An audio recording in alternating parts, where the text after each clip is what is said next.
Angelina, thanks very much for joining us. Trevor, thanks to you as well. I want to get to the whole HIV/AIDS project momentarily, but your thoughts on what went through your mind in the immediate aftermath of Hurricane Katrina?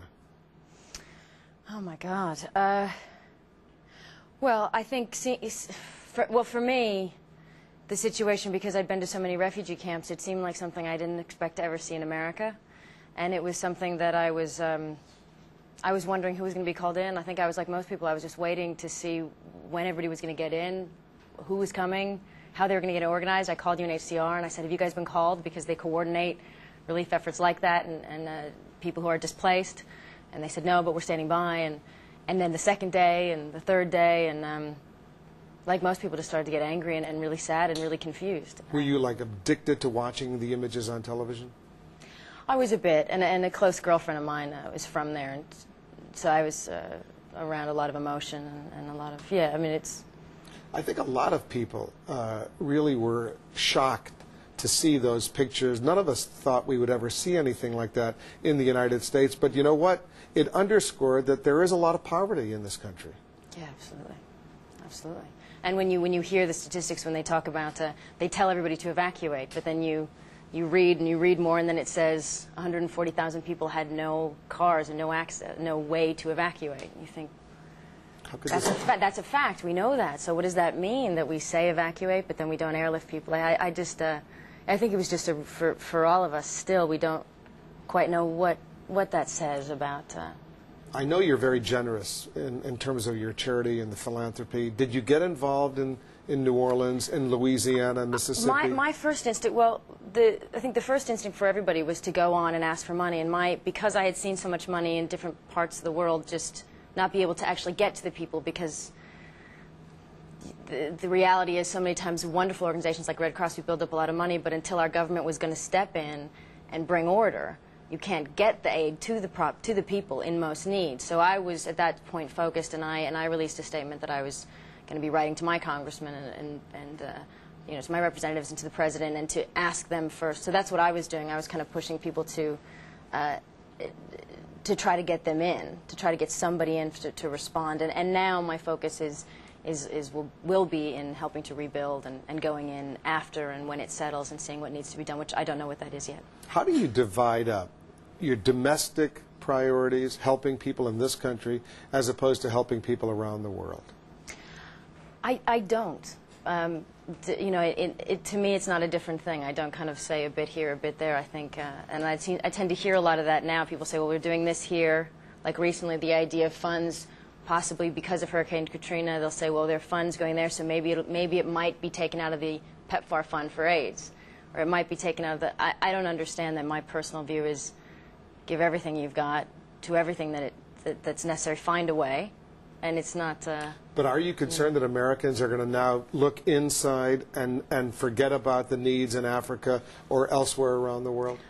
I hope not, and I don't think that's not the American spirit. It's not their heart, but I think they're very also affected by the news, and if they just see headlines after headlines of just one emergency, it will be hard for them to remember how many other human rights abuses are going on, and crises and civil wars and you know, AIDS and all of these other things that they need to, you know, to be focusing on as well. And there isn't a, you know, this idea that, well, we can only give to one. That tends to happen. You know, you give to one, you focus on one, and the others don't go away. How did you get involved? And you're a UN Goodwill Ambassador. How did this happen that all of a sudden, one day, a very glamorous movie star like yourself winds up going around the world, including in these refugee camps, and you're working to try to do something about HIV/AIDS?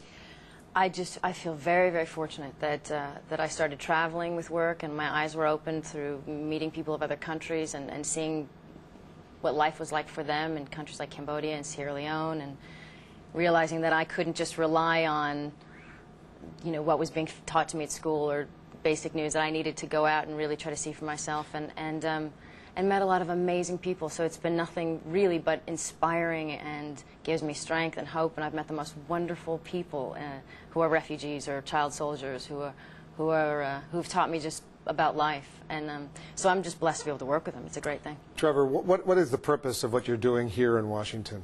Well, we're trying to call on the world's business community to better respond to the AIDS pandemic and trying to use business leaders to put pressure on government to do more. You know, every day, 8,000 people die from AIDS. It's an everyday hurricane, every single day. And another 12,000 every day are infected. And so with Angie's help and the help of our CEOs who are here, Condoleezza Rice, Senator Clinton, we're all going to be coming together tonight to try to say to companies, you've got to get involved. You've got to do what you can to try to stop this. And they're responding? They really are responding. We're going to have 600 people tonight at the Kennedy Center. Massive numbers of companies have come together, but not enough is happening. You know, as Angie said, you know, the suffering that everyone witnessed there in New Orleans, now the suffering caused by Hurricane Rita, that suffering is multiplied times 1,000 in Africa every single day. And the American spirit is one that lends itself to helping. And when people are aware of these things, they want to help. You've adopted a young kid. Talk a little bit about that. Zahara is her name. Zahara. She's from Ethiopia. She's an AIDS orphan. And what does that mean, an AIDS orphan? It means that's what they believe, how she lost her parents. Both her mother and her father. Yeah, they didn't have a track on the father. I think the mother was. Does she? I think there wasn't like a marriage. I think it was just the woman got pregnant. Does Zahara have AIDS? No, she doesn't.